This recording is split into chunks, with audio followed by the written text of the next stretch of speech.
All right, everyone. Welcome back, Co's Outdoors, Season 3, Episode 3.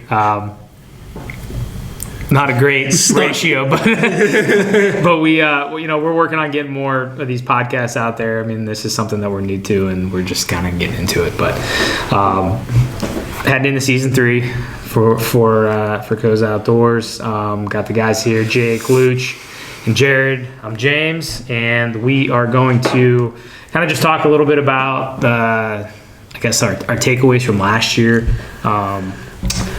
what we learned, what we can take away from last year and bring into this year to make ourselves better, and then go into a little bit of goals and strategies for the year, and then we also have some listener questions that they sent in this morning or this afternoon.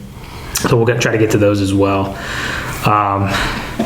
So I guess first off, well, here's to the season. I mean, this is the best time. Here's my sticker. Don't have a beer with me. Excited to get back in the tree. Felt like, I don't know why I felt like this season took forever to get here. Yeah. It'll be gone that fast. Last year it opened up this past weekend. Mm-hmm. Yeah, 25th. Like we hunt one day in September this year. Yeah. Right. That's crazy. It was a lot of anticipation with us getting new bows and equipment stuff too. I know, for me at least. Sunday's October 1st, right? Yes. Yeah. I thought there were 31 days in September. No. October, baby. Right into October. All right, so I guess first things first, key takeaways from last year. What did we learn? Who wants to start? I guess anyone really? Anyone have any outstanding? I would say don't drink a lot the night before a morning hunt. I'd have a big buck on the ground. Yeah, that's one key takeaway. I know for me, I don't know. I think I was like almost relying like too much on cameras last year. Like I was like trying to almost like I was trying to be one step ahead, but I think in doing that I was actually behind. Yeah, seeing the camera data after. I was just like I was maybe in my head too much and thinking too much because I had a really big deer that I was chasing and was just never obviously able to catch up to it. But and I think for this year, what I want to do is I don't want to say like not be as reliant on cameras, but like I want to like do more like. You say that it's hard to say. You say that every year, but like. But it's nice to know. I know it is. It's hard. It's hard. But I want to like get almost like more foundational stuff down. Like you know what I'm saying. Like for as long as I've been hunting, well, I shouldn't say forever, but for the majority of it, cameras have been around. And I feel like I don't have that like really good like scouting foundation. Like, okay, it's September. Where are the oaks? Look for you know where they're bedding, know where they're feeding. Try to be around somewhere in between there, or find those oak trees where they're dropping oaks and they're gonna I feel like there's more that I could do to become a better hunter, and that's what I want to do this year. Like my results may not be what I want, but if I can gain experience and knowledge that way, I think I'll be happy. But that's what I learned from last year. And then I was like too in my head, and I want to just like try to enjoy it, and I feel like maybe I'll have more success. Yeah. No, I agree with that too. I've been watching a lot of YouTube videos, Dan Infalt, reading a lot of books, read some books with Don Higgins and those guys, and I think that another thing for me is be proud of, I guess, what you kill, because last year I killed my first buck and wasn't the biggest buck of any means that I've had on camera either, but yeah, exactly. I was, grateful that I was able to kill my first buck on, property that my family's had for 15, 20 years. Yeah. Then I bring it home and I look at all the other bucks on the wall and I'm like, he sure is small. He means a lot to me because he was my first buck. Yeah. So I think that people sometimes overestimate the joy of killing a big mature buck, because that is, it's great and all, but at the same time every animal that you kill should mean something to you, no matter the size of it. Yeah, and with everything that's off all the social media and the YouTube and nobody posts like, look at the 4-point shot. Everyone posts these giant deer. Right. You exactly. watch the Outdoor Channel, and they don't. I think that's with anything in life too. Everything. That's with anything in life. It's not even hunting. I feel like it's with everything in life. It's just like you look and you see like the best of everything, and you think, what am I doing wrong? But at the same time, it's like, dude, everyone's human. Like you're allowed to be proud of your first buck. Absolutely. Not everyone has a setup. And that's what it's about. Yeah, I mean, some of these guys that are hunting on hundreds of acres. I mean, if you want to truly grow a farm, yeah, they say let them grow and stuff. But when you go out there, you work a lot. You don't get to hunt as much. It's like if something walks in that's gets you excited, dude, it gets your heart pumping, and it's legal, and it's, you know what I'm saying. That's what it's about. I mean, that was my big takeaway for sure. Yeah, I mean, every year you try to shoot a bigger one. Yep. Yeah, and you want to manage and you want to shoot mature deer. For You definitely want to, but again, it's hard. I mean, it's not like we have, like I said earlier, it's not like we have 200 inches walking around. Right, and we don't have thousands. Depends where you are. I was hunting on under 10 acres, so good luck managing deer on with that amount of property. So you can do what you can, but at the same time, do what you want as well, and what you're happy with. Booch, what about you? More about quality of sits than quantity. Even like going to the past couple years, it's I have a day off. I want to go hunt. I have a day. I want to be in the stand, but learning to limit my intrusion in, and even if I'm not hunting, just being in the stand and do more scouting. Like that's, I think, the biggest thing that I've learned going from last year to this year is I don't have to go in the stand every day thinking, well, I'm going to shoot something this time. It's okay. Well, let me try to figure out some other patterns. Where they coming? Where they going? So that's like my biggest an thing. observational sit type that. Yeah, like you still obviously bring your bow because you don't know you don't want to be caught with your pants down when you got, or at least a knife. Jump down. Call me John Wick. Give me a pencil. Yeah. But like that's the biggest thing, and it's hard because you're like, oh, it's my day off. Like I want to go hunting, but then it's the same time. Do I have a bad wind? Am I going to bust something out of where I want to go into? And then if you have a deer in there, that's really when your chess match starts because you don't want to go in there at the wrong time. I made that mistake last year walking into a stand early season. He was bedded somewhere I didn't think he'd be bedded, and I never saw him again. Yeah. So just learning when to go and one of the best times to go instead of just going to go. Yeah. I agree with that. Yeah. I think and that kind of ties back into what I was like on my end as well. Like, I would do the same exact thing. Like, okay, this buck was here like yesterday. Yeah. I have a day off. I can hunt tomorrow. The wind may not be poking, but screw it, I'm going. Like, that's probably not the smartest thing to do in the world. But I agree with you 1,000%. Quality of. Yeah, I kind of feed off the cameras and that. Like, I had 2 bucks that I could have shot last year, but I mean it was kind of my fault. I mean the one was early morning, and Ace, he came in. I wasn't able to shoot him. It was still dark out, but I had him on camera so much that you just try to keep chasing him. And I didn't do like enough scouting to see like, all right, he showed up this camera. What time was it? What was the wind? Like you kind of just, all right, he was there last week. Let me just hunt there. Same with the other buck, Lucky, that I named Lucky last year. I mean, he didn't, twice I saw him, he didn't show up on my camera, but I was in the stand. So if I wasn't in the stand, I might get down like, oh, I'm not getting anything on camera, but you're in the stand, you see the action. So it's just like right now, like I don't know if like all my bucks just disappeared, but like I know they're out there every year. I know, like I know they're out there. They might be 20 yards to left the camera, it might not come out of the camera. They're still there. And that's, I mean, it's hard with cameras. Don't realize is everyone everyone. Yeah. My camera. Yeah. Well, if your cameras are only covering such a wide range, that's what I'm saying. You don't know. That buck was 400 yards away last year, and I called him in. Like if I wasn't in the stand, I wouldn't even have known that buck was around. Yeah, and so that's what's hard. You got to know some of those mature bucks. They know when they see a camera somewhere. They're in an area frequenting that they know. It's like someone putting a camera in your bedroom, right? If you're putting it that close to bedding or something, or somewhere they're feeding a lot. If they see that, they know that they can smell it. So maybe they could be just walking right behind the camera. They could be avoiding it. How many times you've been hunting and like.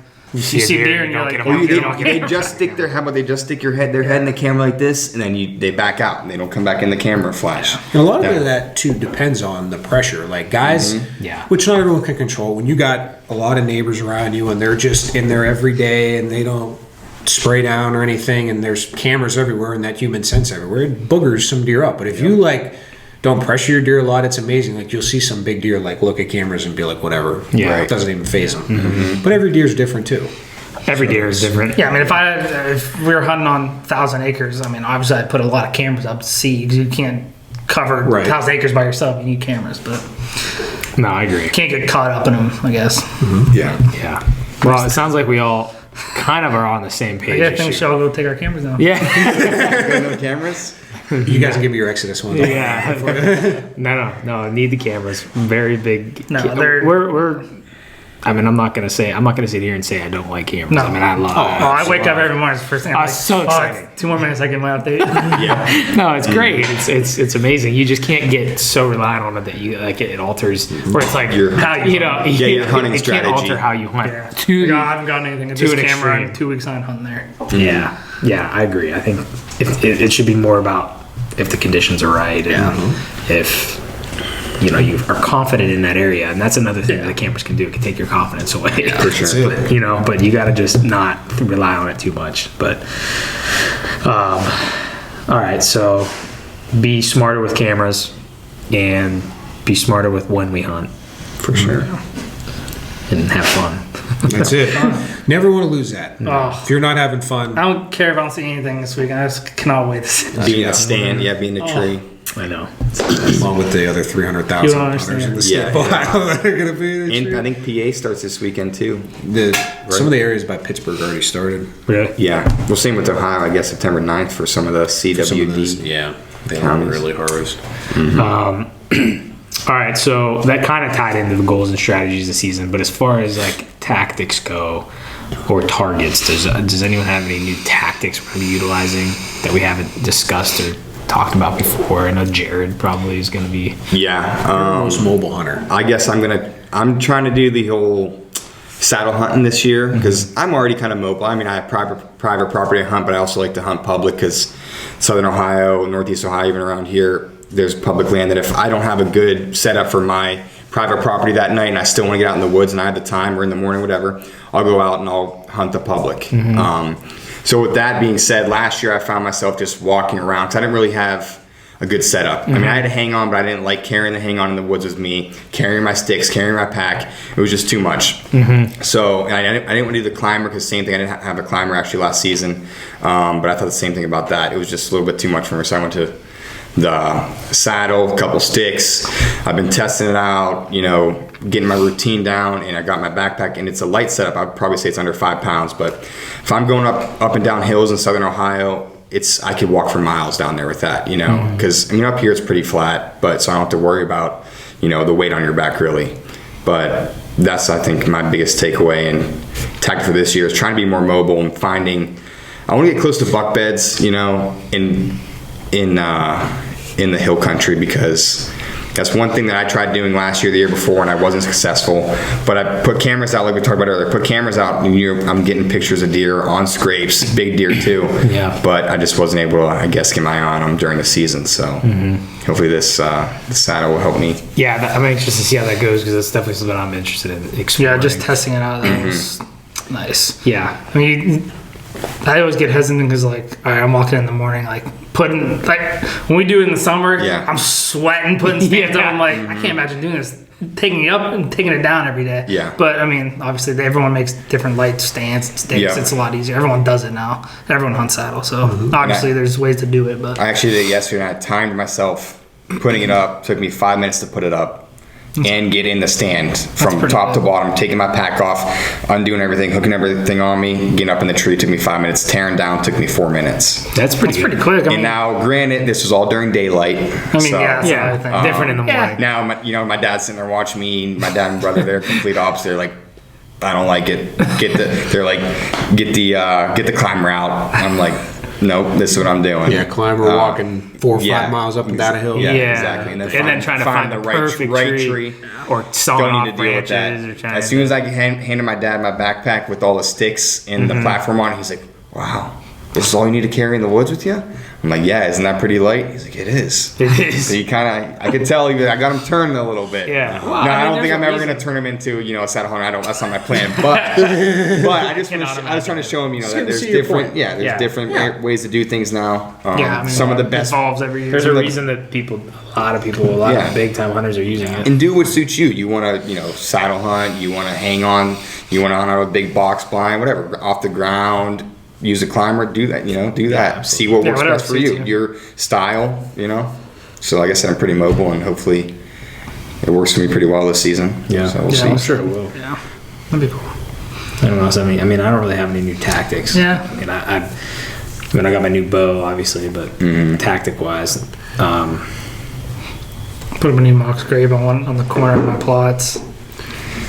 They've been sniffing it out pretty well. I think the one thing I will do, I guess I will say tactic wise, and kind of gets back to the camera things with being smarter with my cameras. Now that, I have some, some cameras that I can rely on, like, I think I want to move my cameras around more. Mm-hmm. You know what I'm saying? Like I usually, I want to like scout more and use my cameras to my advantage. Like I like the Exodus camera that I have over my food plot right now. It's been good, but I kind of know what's coming. Like I want to take that camera and I want to take it to a spot that I don't usually go to, put it there, and then let that sit for a little bit, see what's going, and then move it. I'm not trying to be too intrusive, but I want to like use them smarter. I think that's what I want to do this year a little bit more of. Almost to cover areas that you're not always in. I have a lot of ground to cover, and I've never there's so much that I've like never even seen or walked to or through, because we've always had the same stands in the same spots, and it's like, okay, I'm just gonna go to this spot. But it's like the same stuff every year. Like I just want to be different, and I just want to see different areas of the property, to be honest with you. And you don't know there could be a deer that you've never seen before, just hanging out in this little. You might find it close to a bedding area. Yeah, I agree. And a lot of our cameras, I know, at least for most of us here, they're on food plots that we planted, Sure. Yeah. Are we expecting those food plots to produce right now? You know what I mean? Like most of those plots that we're doing are for later season, type stuff. Especially, I know a lot of us did the beets and greens. And right now, acorns are falling or getting ready to fall here, and they just got off the ag, if you're on soybeans or corn, deer love that. So stuff we're planting, chicory, whatever else is in that mix, a lot of those deer probably won't be touching that till later in the season, Well, when you if you have a heavy, if it's thick and lush, acorn season, they're definitely gonna hit that first. It's definitely their so I almost feel like sometimes I'm just wasting a camera, Yeah, but it's I wouldn't say waste. And it's in that transition period though, like where the beans are starting to turn, so they're looking for other green and also acorns. But the thing that's hard for me is in between where that soybean field was in me is acorns. Yeah. So they're like, I'm not getting a lot in my clover and chicory plot. I had 2 does in that beets and greens the other night for about 5 minutes. Yeah.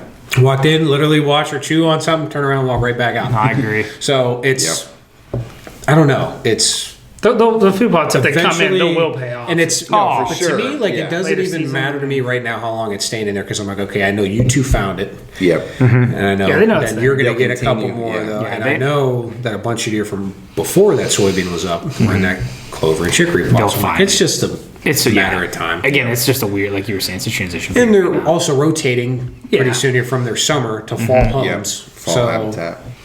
Yeah, those bucks are starting to split up. They've always been in packs. I know on our property, like we get a lot of bucks using our property as for their fall range. Like I always know that's like this time of the year I start seeing more in different bucks, because I had so many bucks last year. I haven't had many this summer, but I had a couple like just within the last week that I'm like, okay, finally, like I know there's. So that's why I want to be smarter with the cameras. That's my one tactic that I want. Like I want to move them around a little bit. That's what I want to do. Yeah. Okay, so I guess the one thing that we did want to kind of bring up today is, all right, so we're getting in the season now. Obviously, it starts Saturday. What is everyone's approach, mindset, technique, process, whatever you want to call it, when a deer is coming in, deer's approaching, that you're going to shoot?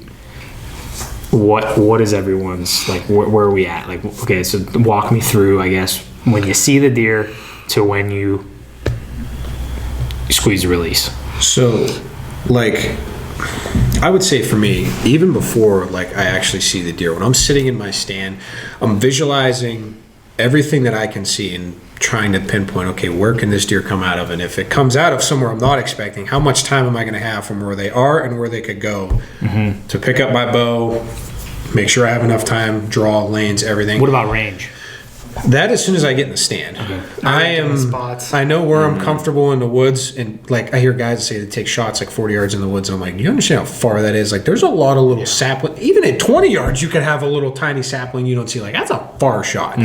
I limit myself, try to 30 and under in hardwoods. Out in the field, different story. Yeah, right. But like once I see that animal and I know it's something that I want to harvest, it's almost like a switch flips because it's like tunnel vision. Like, Yeah.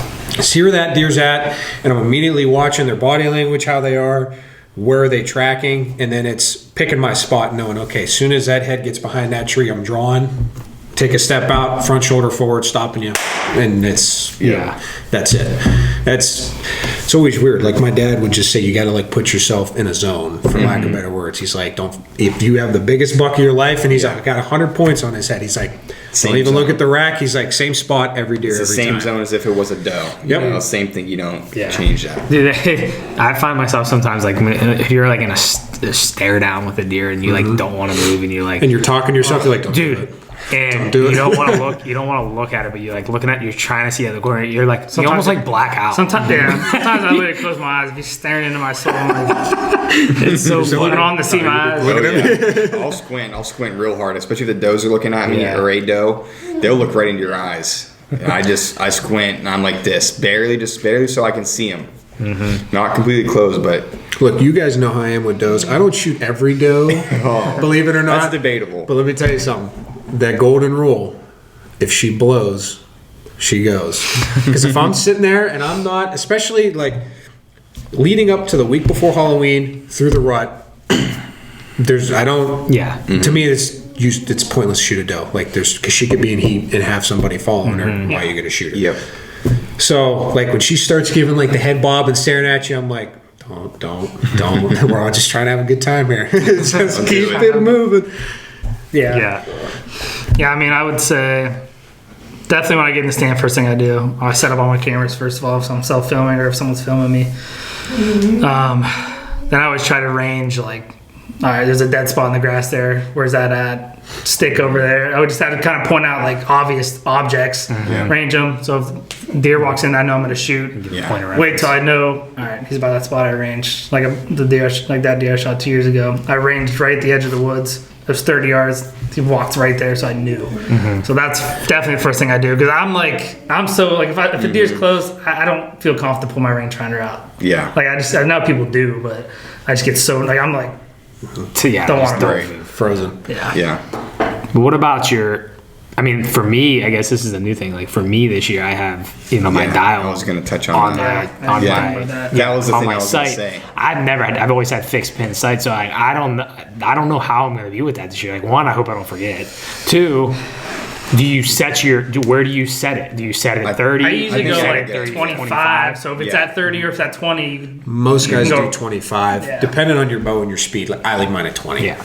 And I know you probably, because we have really long arms. No offense. Because I think Hey, when my pins I'm on number 2 sight tape. I don't know what you're talking about. On my bow shoots fast. I think when my pins are set, it's my first pin's 20, and then my second one will be at 35. So that depends if you have a single. We have a single. So Well, it's I have a like in double. between that. I have a but your double, bow's going so- so fast. It's Exactly. almost like It's not gonna- it's not really. Right. So and you're also counting that's that what I'm deer saying. dropping. Is I have a double pin, so I could let my first one be at 20, my second pin will be at 35. That lets me cover 20 to 40 yards basically. Just know if I need to hold a little bit different on 40, which I probably won't. I'll have to shoot my 35-yard pin at it, but I don't think I will need to hold it differently. And that could cover every range there. Yeah, I mean, I think I'm probably going to leave mine at like 25 or 30 this year. I would shoot before I go out. Like I'll stand at 20 yards and shoot. Have my pin on 25 and just make sure it's. And that's what I was okay. just gonna say. That's As long as if it's in the way, if it's just to in shoot to know. So if you're Yeah. high, you'd be like, oh, Yep. shit. All right, I know I'm a little high. Yeah. So if it's at 20, I'm a little low. Yeah, That's why I Same just thing try to like shoot a shooting few a gun, arrows. like when you're gun hunting. Yep. I'm good at 50, I'll be a little high at 75, whatever. Yeah. Same thing. yeah, That's definitely. just knowing from shooting your bow, and going through those scenarios, which is, I feel like that's kind of hard because you don't, when you go to shoot, you just, you go to shoot 20, 30, 40 yards and move your pin. Oh, good day. It's not, let me go shoot for a scenario where Yeah. my pin's set at 20, my other pin's set at 40, or maybe I have a single pin and the deer's at 30 yards and I can't move my pin because they're locked onto me for some reason. Yeah. Yeah. So let me see if I, Yeah, And you I think gotta. that just comes out of That's- like yeah. shooting and Well, knowing and the your other bow thing and too, to practicing. your point, when you shoot in the summer, pretty much everyone they got jeans or like shorts on and sandals. Like their forms like real bad. Like when you're in that moment of getting ready to harvest an animal, your mind's going to go to what you practice. And if you practice like you didn't have good form and you draw a lot, you move, and you have a lot of stuff going on, like Yeah. that target can't see you. You know what I mean? Like Yeah. deer, it's a lot more involved. So Yeah, you you- want to practice what you're going to implicate Absolutely. when Exactly. you're in the stand. Yeah. No doubt. So you kind of touched on when you were talking about your scenario or your technique. Do you stop a deer? Do you stop a deer if they're walking? It depends. Like there's some deer you can tell from their body language are not going to stop, and by stop I mean typically more bucks than anything. Like if a buck has a doe in mind, I've never.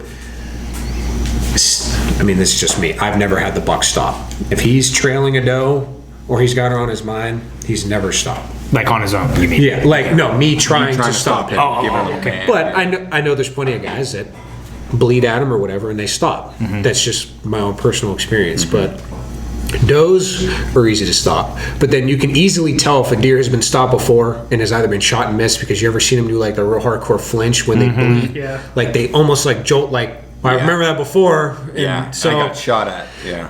but and again, it depends on your area. Like if deer are pressured and they're just taking their good old time, how many deer have you not had to stop? And they're just grazing Correct. and they're taking a step and Yeah. they stop. Yeah. and I've they never move stopped a around. deer. Yeah. I've never stopped a deer. Not all of us are as good as you. I had to stop. I did have to stop that buck last year I killed because he was crossing through a shooting lane. He was coming through a thicket, and I saw him coming. And it was during gun, but there was one little lane he was about to pop through, and his head was right at the beginning of the lane, the shooting lane. And I'm like, I was ready. As soon as he starts walking again, I'm gonna have to stop him. Yeah. He's not going to want to stop in that shooting lane Yeah. because he knows it's clear in certain areas.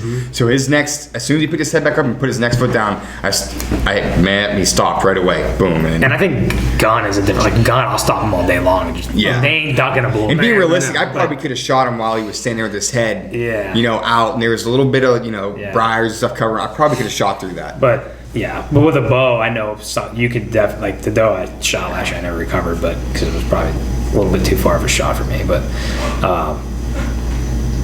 when I stopped her, like she was looking dead at me, and the doe was looking. It was like forever. She was looking at me forever, and as soon as I stopped her and I shot, I mean, she died like crazy. Right, when they're on alert like that, yeah, it's- it's really, especially if it's a 40-yard shot. I mean, that's hard to compensate for. Yeah. So I think you're 100% right on the scenario situation. I think there's times for it and times that. Like if but a if you don't deer- have to, I would shy away from it. Right. If a deer is just cool, or if she's coming in and she's like kind of like already freaked out, Yeah. don't make her more freaked out. Yeah, Yeah. right. She'll eventually look away or something, draw, and then just Yeah, and just wait for your. just kiss her goodbye. Yeah.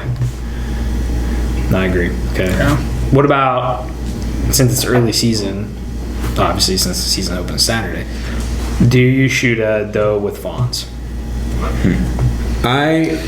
They say that this time of year, mom has already taught them where to Yeah, go. they say they can survive. Right. But- Me, no, because I still look at them and I'm like, okay, you come up to your mom's stomach, Yeah. and you were just born. And you are the future of Yes. on my farm. So I'm going to let her go for now, and you go for now. Look, hey, as you You get are- further into the year, but it's even still because, like, to me, it's worth her to show them more in the winter months when there's not a darn thing for them to eat, what to try to eat. Yeah, but are they still? where to Are go. they still with their mother? At Oh, that yeah. point? No, They're not. Yeah. Well, the does will group back up, but she Yeah, will but the kick fawns off. will. Yeah. Because she'll kick them off before the rut, Yeah. Because she's trying to breed. But then after that, they all group back group up, back and up, it's yeah. it is what it is. But like,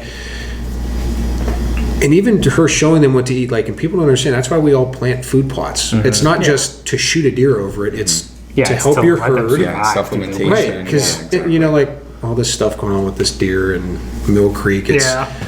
People don't understand. Most of the deer die around here from malnutrition. Yeah. Because there's so many. There's so many deer. Yeah. And it's not that you don't want to, harvest as many, but you got to keep a balance. But you also want to make sure if you're going to have that many deer that there's enough food to supply them. And there's not. Yeah. And I mean, that's actually an interesting topic that you brought up, the whole Mill Creek thing. I mean, I know there's split feelings of like a lot of Yeah, there's a lot of feelings signs, about- save our deer. a lot of save I our know. deer signs out there. And I mean, I don't, and I'm not saying people are wrong for like. I think if they maybe understood what hunting and conservation and all that stuff That's is, the thing. They I think don't they're- look at they it just as see it hunting as, and we kill conservation. deer. They look at it as you're just killing animals. Yeah, That's not the. I'm sure for some people it is. Yeah. And Yeah, and there's don't definitely want some to people be- that just That's want fine. to. Right, Yeah, like- whatever. I'm not, as long as people do it. but that's the main point I'm driving home. Like have you donated anything to conservation? Do you know what that involves? Yeah. If you, I mean, people that, I mean, I think a good hunting and conservative like tactic in an area, or I guess strategy in an area, will save deer. I think it will save more deer because of the fact, like you said. I mean, there's too many. I mean, they don't. There's not enough food. Right, like They're they gonna eat bark, die. but that doesn't. They're eating because they're hungry. They're not eating anything of value. Yeah, so you'd rather And like get leash- food from it, or rather than just letting them die. I just don't think people realize that like we care more Yeah. about the animals than. I mean, I get it. It's hard to understand when you're killing. It's hard to. Yeah, say. you're not. Yeah, I mean, you're not. Well, How do you care about them when you kill them? Yeah, harvest, because Right. it sounds so much better. But It's I try to talk to harvesting, people for sure. that live in areas where people can hunt around them. I'm like, do not get those deer comfortable to you walking up to them and feeding them out of your hand. You are setting them up to die because they can't tell the difference between, oh, he feeds me and he's nice. And they're like, oh, look, another person, he's going to feed me. There's a lot of guys that'll gladly walk 5 feet from a deer and shoot it. Yeah. I mean, if you're in an area, I guess, where you can't hunt, If you're not allowed to I wanna hunt feed some 'em. areas, but okay, I guess there's no harm there. But like when you're in areas that allow you to hunt, don't, like, I know it's hard. You want to see the deer, you like looking at them, but you're setting them up for failure. Yeah, so I mean, it's interesting. I mean, that whole thing that's taking place in our immediate area that's kind of hitting home right now.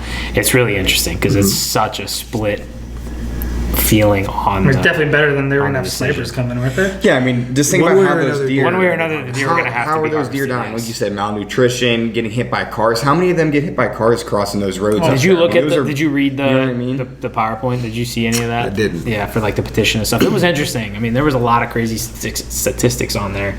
I just didn't realize that there were that many deer in that area. To I mean, the point, though, and I don't think they realize the deer are going to waste.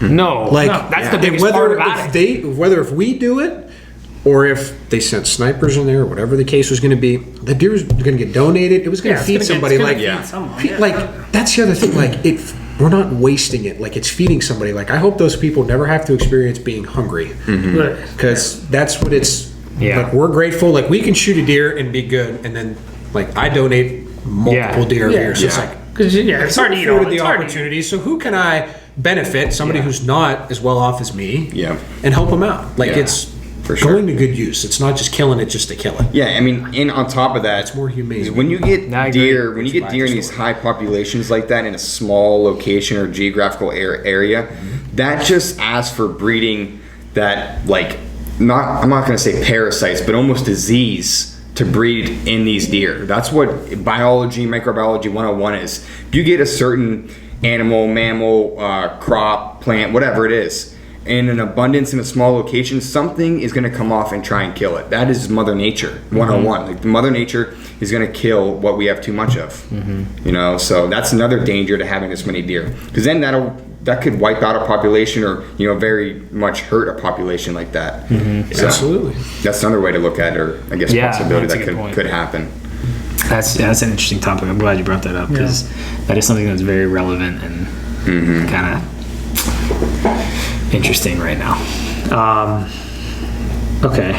Well, I guess does anyone else have anything else on any of that stuff? What was that question again? I don't even remember. What was the initial? What do you do when a deer's coming in? Was the question. What's your process? Oh yeah, we were talking no, I about thought it how was did we with get the- on with to the that fawns. topic? Oh, no. Oh, the No, fawns. you're The right. fawns. Right. Yeah, they're right. You're right. Yeah, so I guess my stance on the fawns are with the doe. For me, at least, is early season. I'm like, they kind of put the hunting season they started it at a certain time frame, right? Yeah. To where the fawns, if their mother were to be killed or die somehow, they can fend for themselves. Right. Right. So, I mean, I kind of see both sides of it, of not wanting to kill the mother or the doe, and then also killing it. To me, it's like, how bad do you really need to kill that doe?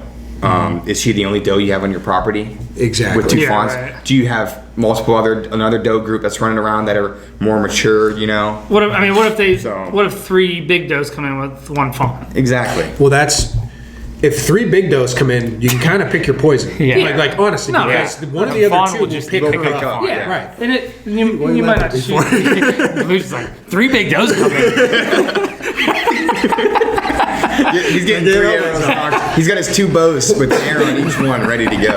Well, to that point too, on the contrary, I will be honest, one thing I cannot stand is when a mom comes in with 2 yearlings and guys are like, oh, I'd rather shoot the yearling. I'm like, she was just born. Yeah. Give her a chance to Or he. Whatever, yeah. Well, like to me, there's no point. Like I understand the meat's tender. I know it tastes good, but Yeah. what do you after? All right, that deer weighs what? Let's say 80 pounds, and then you field dress it, and you got 50. I don't know. Yeah, that's a little. I would not shoot him. To me, it's not like gun season if deer are running, or you have like, and you can't tell. Like that's one thing if you shoot a deer running, you're like, oh, it was small, it happens. Yeah. But, like to me, there's no point in shooting like a yearling, especially early. No, I mean, if I'm gonna kill a deer, if I'm gonna shoot and try to harvest a deer, I want the most meat. I want the biggest one in the bunch. And then also, At like, least I that's understand, that's my thought. No, there is exceptions to that. Like when you see little kids getting into hunting, I'm like, let them shoot whatever they. Oh, it's their first yeah. deer. Yeah, Let them shoot whatever. That's like we go back to yeah. the same thing we talked about earlier about being happy with Yeah, the kill. If someone right. the first time, you want them to be successful, make them come Yeah. back. It's like when you take a kid fishing for the first time, you want them to catch fish, right? You want them to enjoy it. Not, oh, I'm sitting here and I'm bored, you know? Yeah. Because, sometimes you go out when it's cold or whatever, you don't want to be there. Yeah, no, it's hard. You want that excitement. Yeah. All right. Well, that was some good discussion there. I like that. Getting into some I controversial. was gonna say I can't wait to Controversial see some topics. comments. Ooh, there. man. That's good though. I mean, again, I think that just goes back to the fact that everyone's entitled to their own opinion. That's right. Everyone's Yeah, entitled to what. everyone's As long as you're doing something that's legal and it's not Unethical. unethical, then whatever's good with you is okay. I mean, some people may not agree with it, but we may not agree with it. We may think it's wrong, but They'll get over it. that's up to us. I mean, that's Yeah, up to right. you. That's up to us, and you're not wrong. No one's wrong, as long as it's not illegal or not legal. All right, so you want to get into the question, Yeah, we'll get listener some- questions, Some listener questions.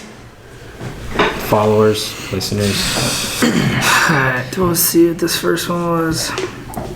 Alright. If you have a buck that has daylighted 2 days in a row, a few days before the season, but temperatures are warming up for the opener, would you still plan on hunting with him? Or would you still plan on hunting him or wait till the conditions are better? It's kind of set up how we are right now. It's probably what? Yeah, so this 50 is in kind the of like a morning. perfect scenario for this week. Gets up, right? This whole week's like high 65, and then this Saturday, Sunday, it's gonna jump to like 70 78. something, Yeah. yeah.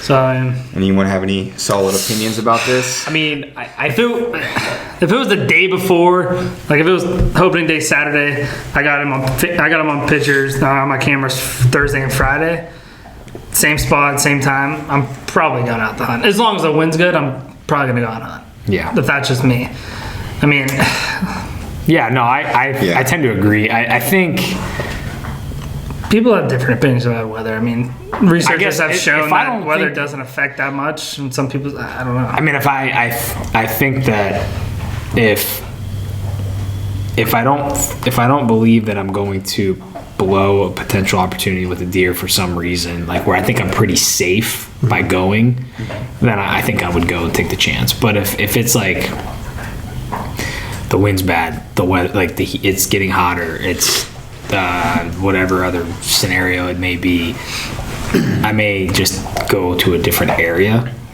and maybe not take the chance. And if I guess another thing to look at too is like the future weather. Like if 4 days from now there's gonna be a cold front, I'll probably just hold off and go in at that point, you know. But I guess I've never really been in that scenario, so I guess I'm just going off of what I think I would do. I don't know. What do you think, what Luch? else's thoughts are. I'd probably say I would. So you still have a few days. So I'd watch and see what your weather's doing. Because is it supposed to like get into like the low 70s, like When? Thursday, Friday, for the high? I don't know. I know Saturday Saturday's and like- I think Sunday are both high 70s. Yeah. So I would Mornings are colder, but particularly watch that day before and see if is that deer moving more in the morning or in the evening, and then look at your temperature there. But then also look at if you've had that deer last year or even the year before. Historical data, And yeah. you go back and look at several years. If you're like, okay, when it's gotten warmer, he's kind of disappeared. But when we get a little cold snap in, he gets up on his feet, and use that to your advantage. If it's a new deer I would just watch the weather these next couple days and see as it warms up a little bit each day.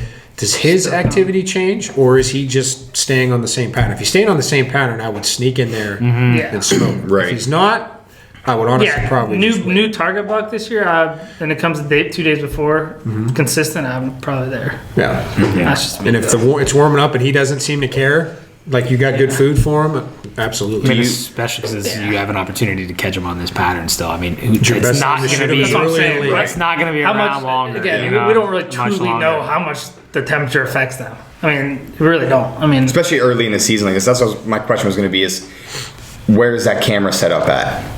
Is it right on food, acorns or something? Is it a scrape? Is it on an early season scrape? Is it coming out of bedding? Where is that camera at?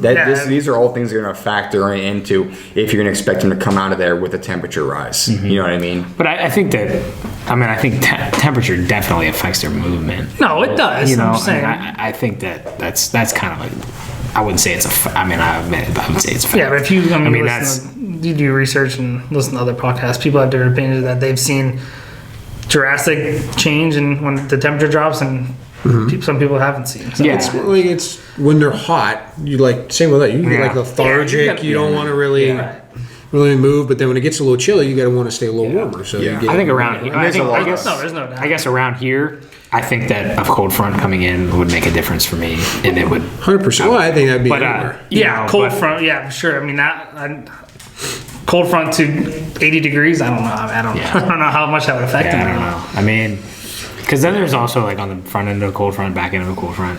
Yep. There's that too, because that would technically Well, it could be on the back go end of a from cold front. 40 to 80 to 30 here. So, Yeah, we'll go from snow and 30s in November to 80 and rain. I literally was watching a video the other day. I was filming myself. It was like November 15th. I just had like a shirt on and a stand.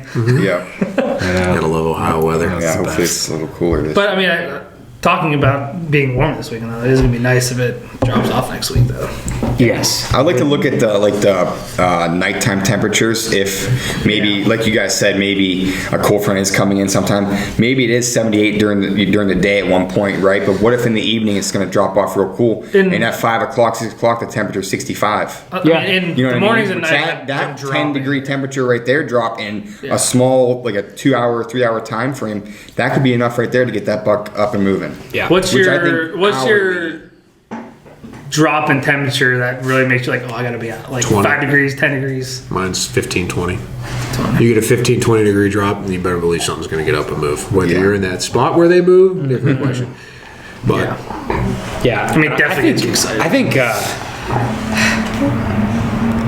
I think this time of the year, like early season, I think like a 10-degree drop is a pretty big deal. Yeah, I think anything 10 and over. Because it's still fairly warm around here this time. Yeah. It's here, September. last couple of days though have been Like tonight was actually Dude, today was fairly chilly. Perfect. It was like 63. It's been a pretty chilly September so far. Yeah, it hasn't been too warm.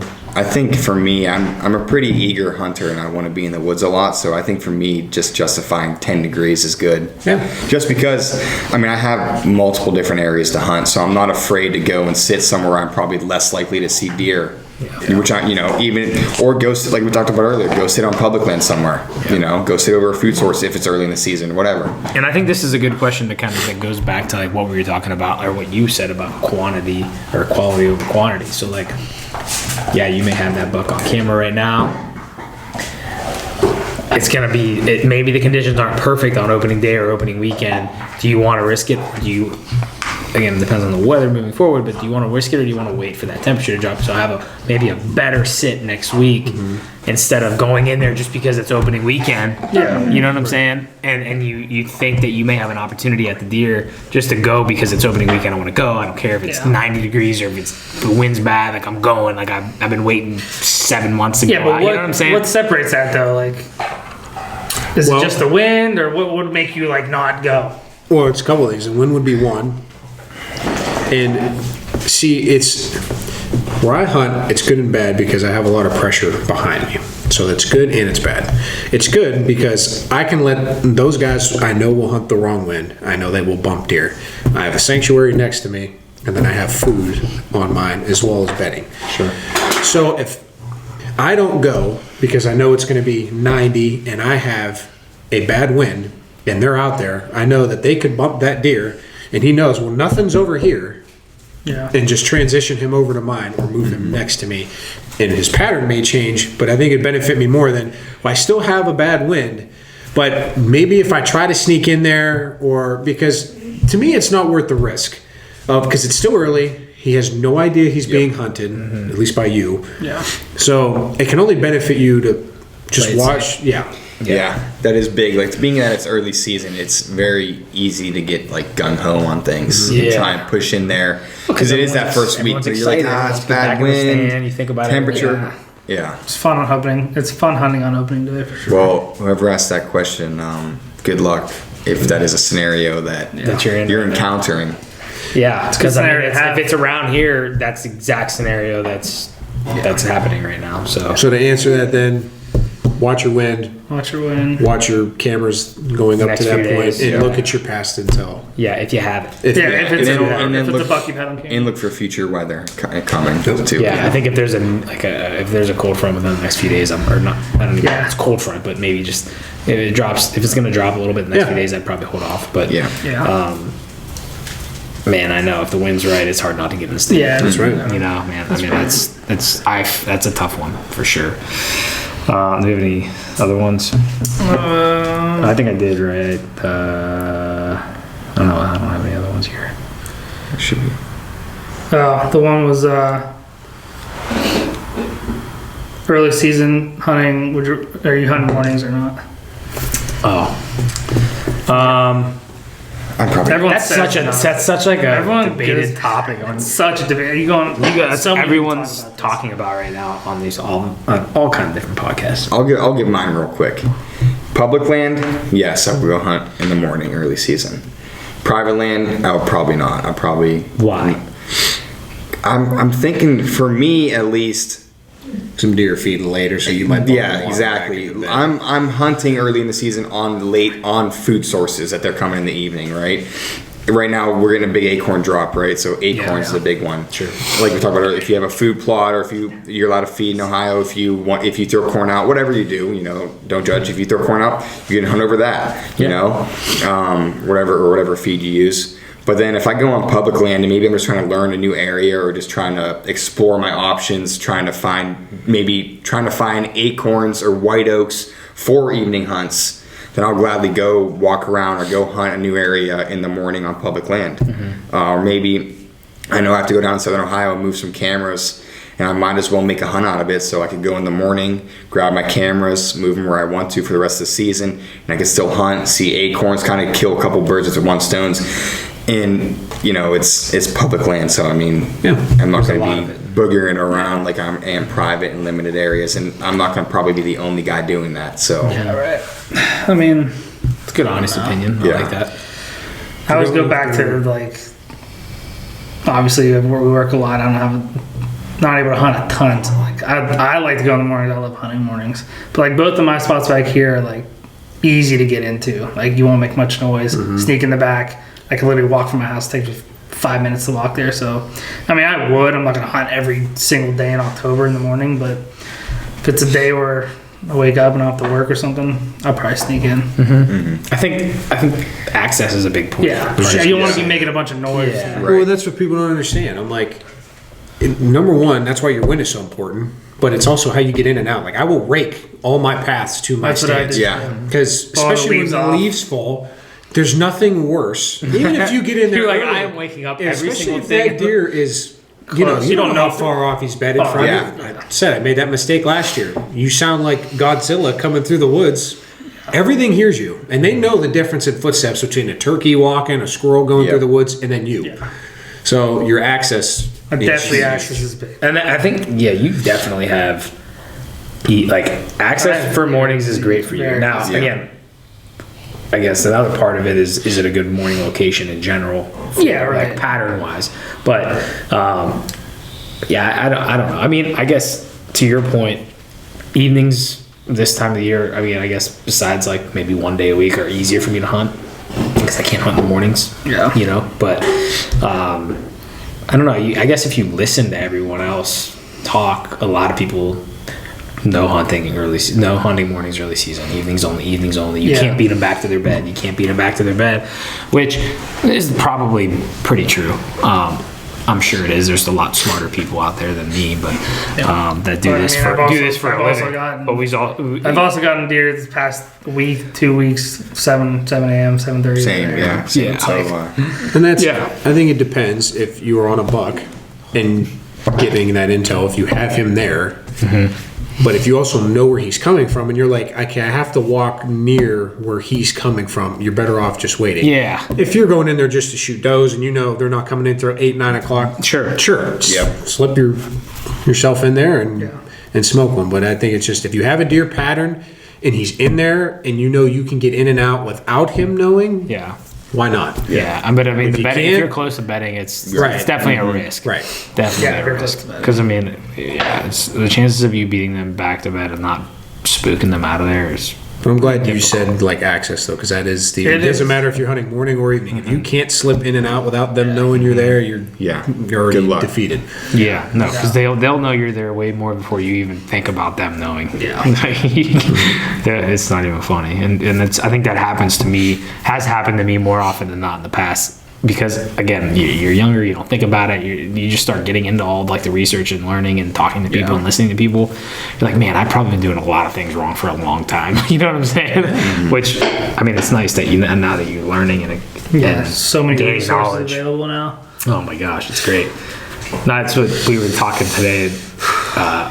We were listening to the Wired Tone podcast. Who was it? Don Higgins. Higgins. Was it Higgins? Yeah, it was Higgins. And he was like, you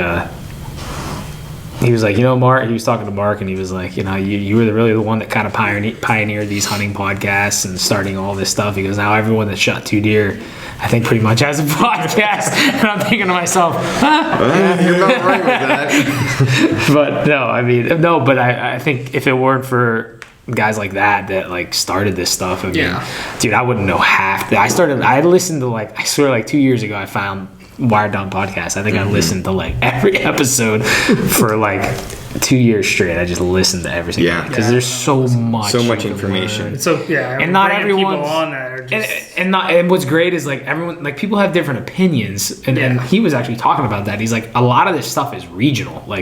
Someone can hunt in something some type of tactic. Hank, you drinking a beer over there? Some type of tactic or strategy can really, really work well for someone here. Yep. But here It doesn't. it's the opposite. You know? So I thought that was a another great point. point. He said he's like, it depends what you have on your farm. He's like, some guys might be capped out at 200 inches, whereas another farm you're not going to grow them bigger than 130. So he's like, it just depends where you're Changing the at. genetics in your area. That's what I'm saying. Yeah, I mean it's It really And just that's why depends. it's important to Like, why am I not seeing one? 180s? Well, you might never see them here on this property. Yeah. You know what I mean? Yeah, no, I agree, and it's really, but to my point is that it's really nice to be able to listen and learn and try to just take little bits of knowledge from everyone and try to kind of mold it into what works for you in your scenario and your hunting on your property in your area of the country with the time that you have available. You know what I'm saying? Yep. Yeah. You know, so it's fun to do, and I think, and I'm glad, you know, I think we've got a pretty good group of guys and that we can kind of bounce ideas off of and say, hey, what do you think about this? What do you think about that? And I just hope that we all have success this year. I asked Tarzan to come tonight too. You know, he couldn't make it, but one thing I want to do this year too, and we can't do it now, or I can't do it now, is I want to do more postseason scouting. I listen to a lot of podcasts, the Exodus guys, Wired to Hunt, and a lot of they have Don Higgins, Dan Infalt, these guys on, and they talk about postseason scouting, right?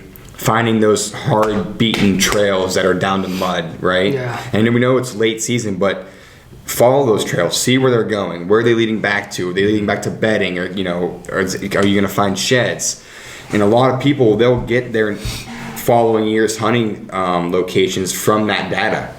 And just that's something I've never really done. I wanted to do it this year, especially on public land, but never just got around to doing that. And I think it would be cool if you get a group of guys, maybe even if all of us, or Spread out. we go to one area, even if we just wanted to kind of test our skills. go out to whatever public lands near us and just I mean, kind of we did- see what we can find. We did some. We walked back here a decent amount this year, but Yeah. like, yeah, definitely. I just want to find sheds so bad. Mm-hmm. I mean, these guys that been following a deer for 3 years and they have both their sheds every Yeah. year. I'm like, that's incredible. It really is. No, it's really it's hard to do. Like finding one side is hard, but Yeah. finding a pair. And people underestimate that. You see crazy. a farm, maybe this may be in Iowa, or wherever it is, but they'll pull up a side by side with the, you know, Yeah. the whole back seat is full with racks. And I'm like, It's- I can't find one. I can't find one. I walk every weekend, you know, it's like, Yeah, I mean, it's it's amazing. We'll get there. We'll get there. Yeah. Time. Keep at it. One other thing I did want to talk about, because I thought it was a good topic that was brought up, baiting, since it's Ohio. And this is another topic that's controversial. How do we feel about it? Do we do it? Do we not do it? what, like corn? Yeah, baiting. Yeah, baiting, it's, yeah. the words of T-Bone, if you ain't baiting, you're waiting. I know. I know. Here's the only thing to be wary of if you bait. When you do it early and you shoot deer over it early, if you have one come in by herself and you shoot her, okay, or he, whatever, it's not too bad. If you get multiple deer in there and you alert them real quick that, hey, that pile of corn can be dangerous, like you see it as the year goes on, even late season when they come back to that, Super they're a skittish. little like more on edge because they're They're like, okay, like- the last time we yeah. were here was They get conditioned. right. So you just Yeah. if you're gonna bait, you're gonna bait. Just to me, I'd rather wait until later in the year, I agree with that, yeah. and then I mean, yeah, definitely later in the year if you're going to. I mean, that's all I've all we've started done. hunting, but like now they're getting into Yeah. food plots. How nice is it to plant a food plot and just let it go and not buy Right. corn every 2 weeks? Yeah, It gets no. expensive and And it's throwing it pain. out. Yeah. It's expensive. It's Good, you pain. gotta You got to go go back to to the the spot, woods. You got to disturb everything. everything. Yeah. And going back to what James said at the very beginning of this talk is trying to increase our skill set as a hunter. Yeah. Is like, I want to get away from throwing Exactly. corn down. Yeah, You know, literally, I want to like, be able to, hunting whether I'm trails doing, you know, private land and eventually have my own, you know, decent piece, or even the property I have now doing some land management to where, you know, food plots, all that habitat development. And then even if I'm on public land, obviously you can't bait on public land, but developing my skill set to where I can go to these areas without having to bait and be successful killing, whether it be does, mature bucks, whatever. And I mean, if you have friends or family that hunt, you know, maybe you can even get them on deer without having to put bait down, you know, because I have a little cousin, he's from Florida, and he comes up every year and he hunts here, and we just throw corn down for him, and deer come do it and he kills it. He killed a buck last year, and he's, you know, 13 years old. I just killed my first one last year too. Yeah. I mean, it was his first day hunting in Ohio. Killed a buck. for him though. Yeah, but that's awesome. You know, so it's like, yeah, it's- it's like, I don't see anything wrong with that. I've done it before, and I'll, you know, if Yeah, I'm I don't trying think to there's- get meat in the it's freezer, not like- I whatever, mean, we've yeah. all obviously We have baited. all obviously Yeah. thrown food down, thrown Big and J down. I mean, that stuff's like Corn and- good crack cocaine for deer. Yeah, exactly. I mean, but it's not. Again, it's not as like rewarding. it's not as rewarding as like truly like scouting and finding a spot and Exactly. knowing where they're at and like, okay, I'm gonna ambush this deer here at this point at this time on this day, and it's like, holy shit, it just came together. That Like intelligence. that's like, wow. I mean, yeah, especially like making food plots now. Like I literally grew that. They're eating makes it and I more- shot them. Yeah, Like, Right. that's It's way more rewarding. and I feel like when you're relying on like baiting like that, it almost just like the camera, like we talked about earlier with cameras, it almost lets your guard down and not having to be, I guess, as a talented, successful, or intelligent hunter, because you're like, oh, I could throw corn down, there'll be deer there tonight. Yeah, dude. I don't it's- even know where they bed. I don't even know where they Like came from. I literally, don't you even get know that the happy. You're lane. like, all right, So I'm it's on like- tomorrow. I'm gonna throw corn down tonight. They'll be Yeah. dead there tomorrow. And Yeah. granted, you know, I mean, And it's because it's I'm easy, it's subject to convenient. that, You're yeah. working. It's like I don't have time to do this or scout or do this. yeah, I mean, I'm sure there'll be a Yeah, time but- where I throw some corn down late when there's snow on the For ground. sure. Like, yeah. I'm trying to but even this weekend for me, like that food, like I want to hunt over that food plot that I planted, but it failed. I just replanted it. It's germinating. It's growing. But I mean, I think it's going to be a successful plot for the fall. I mean, it's getting there. But I might like just for opening weekend if I'm going down, I might. You just get Throw more something down. that scouting mission, like you Yeah. said. You just get in there, Yeah. and just see what the heck's going I just on. want to, you know what I'm saying? I know there's a couple of decent bucks in the area, and it's like we'll see what happens. Hopefully, your one from last year made it. But, oh man, dude, I'm I think dying. nuts. He should. Because if he made it, Dying to He's see if gonna- he. I mean, Oh you'd my like to God. think he'd be bigger. dude. oh, he will. Oh, yeah. that deer. That deer would be be. big. He was 4.5, 5.5 at the old. He's gonna be a freaking. This was a good talk. I'm glad everyone I'm glad everyone was able to get together before the season. I know we've been wanting to do this. Hope everyone has a safe season. Yes, that's big. safe. I had a buddy fall out of a stand last year. Yeah, no doubt. I see him. You I really see got him to in be surgery. careful. I do spine surgery. In a lot of cases, a lot of surgeries come in every year from people falling on a tree stand. Yeah, so Yeah. everybody, be safe, be Yes. smart, use Yeah. a safety harness. Yes, please. We want everyone to have a successful season. If they kill something, if the viewers, whatever, kill something, tag us. Please, Feel free to yeah, tag us in absolutely. it. tag Send us it, DM us, Send it. whatever. Yeah, we hope everyone has a really Unless you're shooting a Matthews. We're all holding Just down. kidding. Oh, we are Due team discretion point. is We are team advised. point.